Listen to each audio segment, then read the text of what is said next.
Hello guys, ഇന്നലെ ചെട്ടികുളങ്ങര അമ്പലത്തിൽ പോയപ്പോഴത്തേക്കും ചെമ്മീൻ വാങ്ങിച്ചിട്ടുണ്ടായിരുന്നു. പിന്നെ ദേ ഈ കുഞ്ഞു മീനും കൂടെ വാങ്ങിച്ചിട്ടുണ്ടായിരുന്നു. അപ്പം നന്നായിട്ട് വൃത്തിയായിട്ട് ചെമ്മീൻ കഴുകി എടുക്കുവാണ്. ഇച്ചിരി മഞ്ഞപ്പൊടി ഇട്ട് വെള്ളത്തിൽ കുറച്ച് നേരം കുതിർത്ത് വെച്ചു കേട്ടോ. ആ സമയം കൊണ്ട് ഞാൻ ദേ ഉള്ളി പൊളിക്കുവാണ്. അങ്ങനെ ഒരു 4-5 ഉള്ളി എടുത്തു. പിന്നെ ദേ പുളിയാണ് കേട്ടോ എടുത്തത്, വാളൻപുളി. അത് നന്നായിട്ട് കഴുകി വൃത്തിയാക്കി അതും കൂടെ എടുത്തിട്ടുണ്ട്. ഇപ്പം ഉള്ളി ഒരു 5-6 വേണം. പിന്നെ അതുപോലെ തന്നെ വാളൻപുളി ഒരു ഉണ്ട പകുതി മതി കേട്ടോ. അങ്ങനെ ചെമ്മീൻ ദേ വൃത്തിയായിട്ട് കഴുകി എടുക്കുവാണ്. അതിൻ്റെ വാലും തലയൊക്കെ കളഞ്ഞ് മഞ്ഞപ്പൊടിയിട്ട് വെള്ളത്തിലാണ് കേട്ടോ നന്നായിട്ട് കഴുകിയെടുത്തത്. ഒരു 3-4 പ്രാവശ്യമെങ്കിലും ഞാൻ കഴുകിയേ. അങ്ങനെ തേങ്ങ തിരുമ്മാൻ പോയപ്പോൾ എൻ്റെ കയ്യിൽ ചെറിയ മുള്ളും ഉണ്ട് കേട്ടോ. അങ്ങനെ തേങ്ങയെല്ലാം തിരുമ്മി സെറ്റാക്കി. അപ്പം അതിന് ശേഷം ഞാൻ കഴുകിയെടുത്ത ചെമ്മീനുണ്ടല്ലോ നന്നായിട്ടൊന്ന് കറക്കുവാണ് കേട്ടോ. ജസ്റ്റ് ഒന്ന് പച്ചമണമൊക്കെ മാറി ചെറുതായിട്ടൊന്ന് ഫ്രൈ ചെയ്തു. അപ്പോൾ ഇത് ഇത്രയും ഇൻഗ്രീഡിയൻസ് ആണ് കേട്ടോ വേണ്ടത്. കല്ലിലിട്ടാണ് ഞാൻ ഉണ്ടാക്കാമെന്ന് വിചാരിച്ചിരിക്കുന്നത്.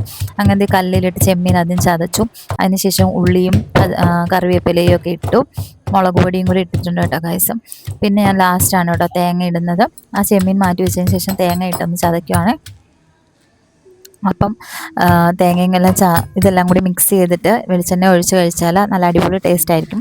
അപ്പോൾ ആ കല്ലിൽ വാരിയെടുത്തതിന് ശേഷം ഞാൻ ഇതെടുത്തിട്ട് കഴിക്കുവാണ് ഗൈസ്. നല്ല ടേസ്റ്റ് ഉണ്ട്, അടിപൊളിയാണ് കേട്ടോ, സൂപ്പറാണ്. ഇങ്ങനെ കഴിക്കുന്നത് നല്ല അടിപൊളിയല്ലേ. അപ്പോൾ ഇതെല്ലാം കൂടി ഒന്ന് മിക്സ് ചെയ്യണം കേട്ടോ.